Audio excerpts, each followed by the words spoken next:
Let me share the screen for the presentation.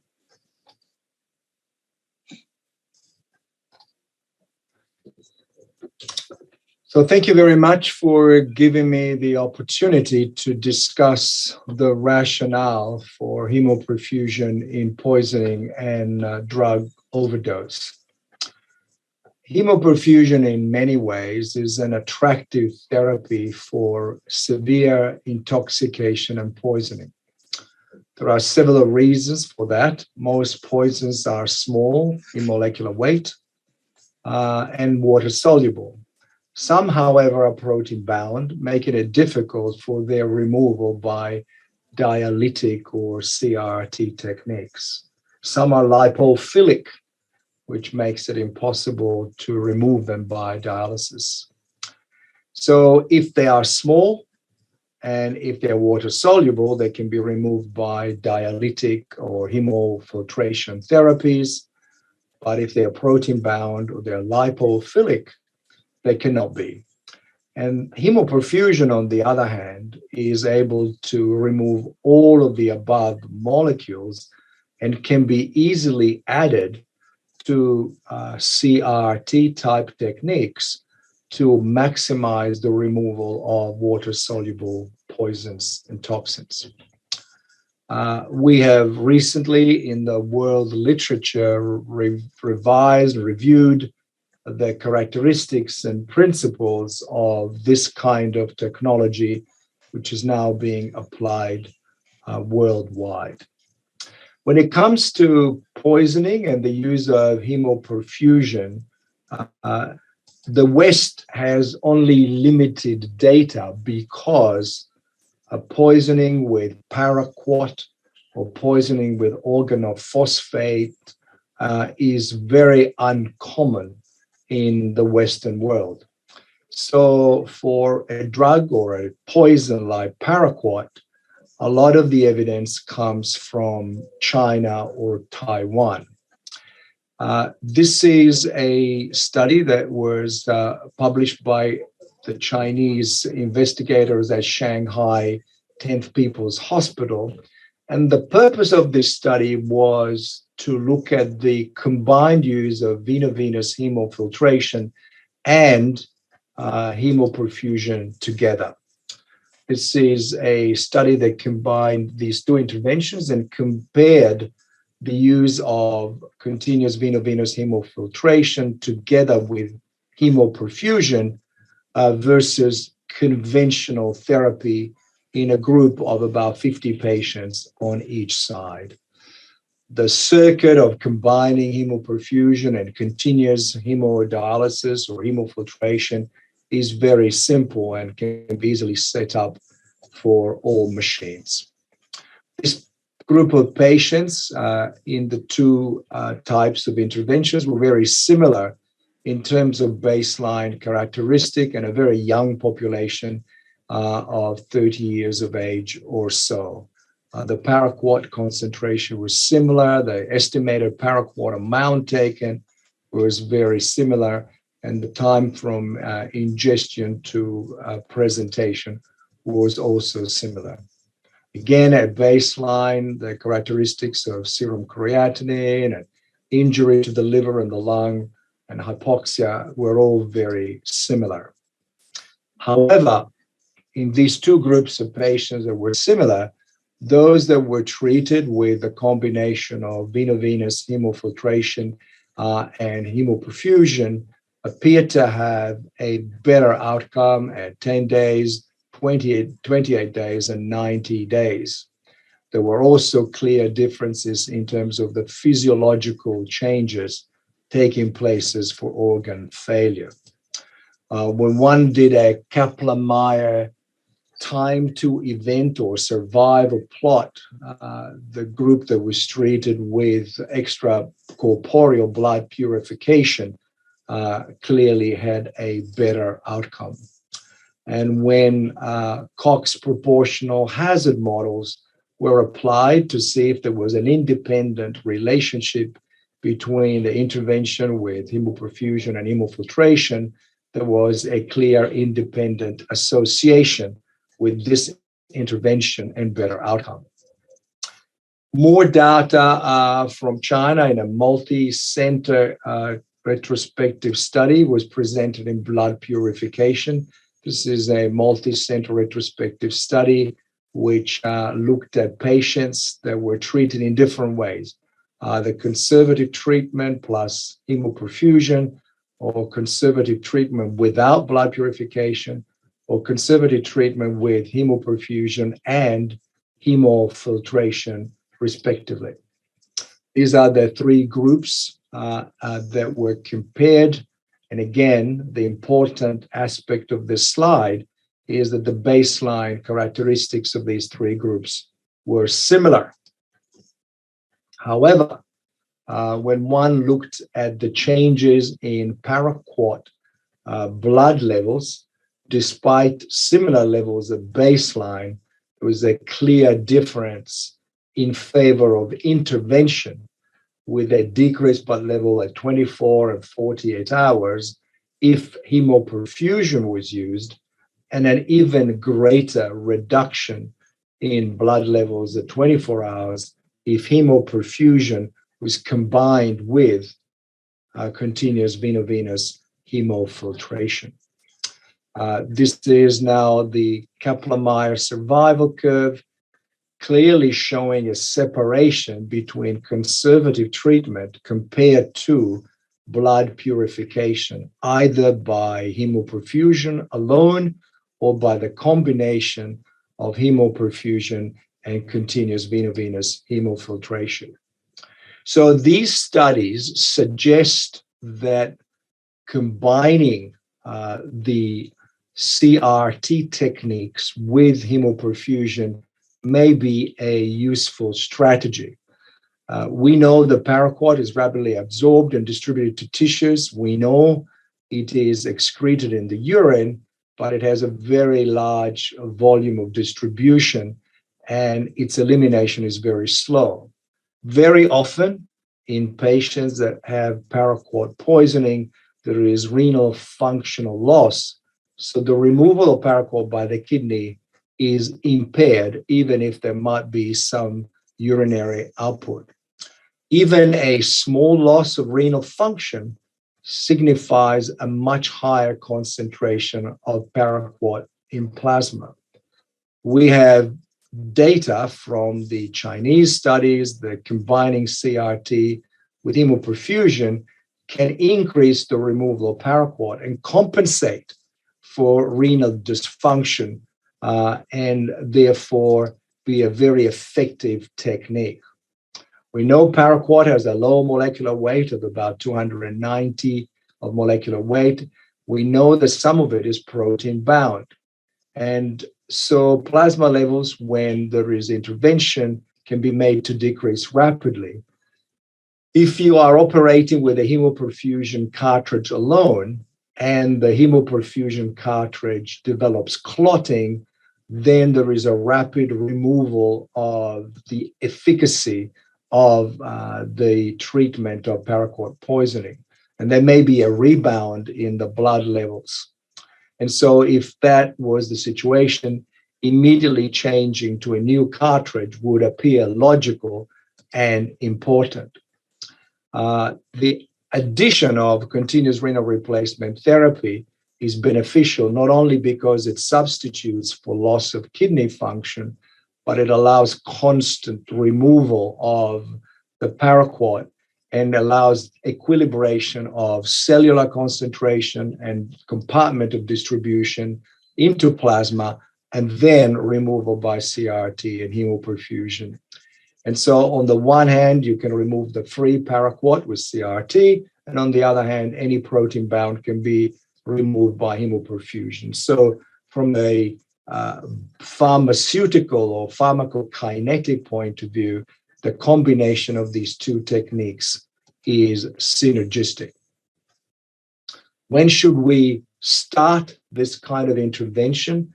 This is data from Taiwan, where there was a comparison of patients treated at different times after the ingestion of paraquat. And so people were treated with early hemoperfusion or late hemoperfusion. You can see that for the early hemoperfusion, 46% of patients died, whereas for late hemoperfusion, 70% of patients died. And it's quite a striking difference that suggests that not only there is benefit from hemoperfusion, that not only it is logical to combine hemoperfusion with CRT, but it is also logical to initiate therapy as early as possible. And this is the effect confirmed with multivariable Cox hazard analysis. And so, and this is again the number of interventions, the number of pulses with hemoperfusion that shows a further benefit. So it looks like early intervention with hemoperfusion, preferably combined with CRT, and multiple pulses of hemoperfusion with cartridge change may be a very useful strategy to deal with life-threatening paraquat intoxication. And you can see again in the odds ratios in the multivariable model, the blood purification is associated with better outcomes. These techniques that we have described for paraquat poisoning can also be applied to poisoning with drugs as opposed to toxins. Again, there is significant experience from China, which is dealing in this particular case with carbamazepine poisoning. And again, this is a comparison of patients that were treated with early hemoperfusion in the emergency department, received hemoperfusion at a later time, or patients that did not receive hemoperfusion. And this is the Glasgow Coma Scale score, the neurological condition of the patients, which achieved better recovery with early intervention rather than conventional treatment. And this was quite significant in favor of early intervention with hemoperfusion. There are other data sets that support the view that for a variety of toxins and drugs, and this goes back a long time, hemoperfusion is superior in terms of clearance compared to hemodialysis or water-soluble based blood purification technologies. And you can see on the left a long list of drugs where hemoperfusion can achieve greater clearance than hemodialysis. And so it is a much more flexible agent. And of course, that is particularly true, in my opinion, if you combine both the hemofiltration and the hemoperfusion in one circuit. Again, there is in vitro data from many years ago comparing resin-based hemoperfusion with charcoal hemoperfusion. Of course, resin-based hemoperfusion is superior, and really charcoal hemoperfusion has been abandoned also because of its bioincompatibility. We have recently been able to look at the clearance of carbamazepine in a patient with life-threatening carbamazepine intoxication using a circuit that combined continuous renal replacement therapy and hemoperfusion. And this is a photograph of the circuit being applied to the care of the patient. And we were able to measure the concentration of carbamazepine before the hemoperfusion cartridge and after the continuous renal replacement therapy. And we were able to measure the removal of the drug by hemoperfusion, continuous renal replacement therapy separately, and the combination of the two together. And it looks like combining hemoperfusion with continuous renal replacement therapy significantly increases the efficiency of removal of carbamazepine. There is a very interesting case report of ceftriaxone-induced encephalopathy, which is interesting because ceftriaxone is highly protein bound to albumin, about 90 to 95%. So it represents a particular kind of poison or drug where you can test the difference between hemoperfusion and continuous renal replacement therapy or hemodialysis. You can see in red the Glasgow coma score of the patient deteriorating, and with hemodialysis, the blood level of ceftriaxone in blue being very high. But as soon as hemoperfusion is applied, there is a 50% rapid decrease in ceftriaxone concentration. And as that happens, you can see in the red line, there is a return to a normal Glasgow coma score in these patients. This is showing that with hemodialytic techniques, removing protein-bound toxins is not possible, but with hemoperfusion, removing protein-bound toxins is possible. So let me conclude my presentation by saying that there is a biological rationale and there's clinical evidence that blood purification by means of hemoperfusion is effective in cases of life-threatening poisoning. There is also evidence that combining hemoperfusion with CRT may be particularly useful in increasing the efficiency of toxin removal because these two therapies maximize extraction of the toxin and are synergistic. There is also evidence that early intervention is a very important component of improving therapy quality. And combination therapy together with early intervention appears particularly powerful for paraquat poisoning. The dose of intervention is important. And the combined intervention can be given until there are no measurable concentrations of paraquat. And I think that's also an important aspect of duration of therapy. Because the cartridges become saturated relatively rapidly, probably between 2 to 4 hours, in a situation of life-threatening poisoning, it is logical from a pharmacokinetic point of view to have repeated changes of cartridge in order to achieve a measurable level which is very low or not detectable before stopping the treatment. Removing paraquat from plasma means the paraquat moves from the tissues to plasma and equilibrates, and the tissue toxicity is diminished, and the paraquat can be removed. And this is true of all toxins with a large volume of distribution. And of course, if you have a toxin that is protein bound, hemoperfusion is really the only technique that can achieve its removal. It's important for people to understand that we will never be able to have randomized controlled trials for this kind of situation. It's unpredictable and it's impossible to design trials. These people have a life-threatening emergency. We have enough information in terms of pharmacokinetics to justify the use of combination hemoperfusion CRT to treat the patients with this level of poisoning. If you're dealing with a patient who's at risk of dying with a toxin that can, and we know can be removed by hemoperfusion and combined hemoperfusion CRT, then this kind of treatment should be delivered rapidly.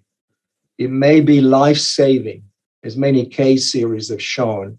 In this unique setting, not applying early hemoperfusion, repeated hemoperfusion, combined with CRT, even though we don't have randomized controlled trials, clearly does not make sense and is an important form of treatment for people that are likely to die without it.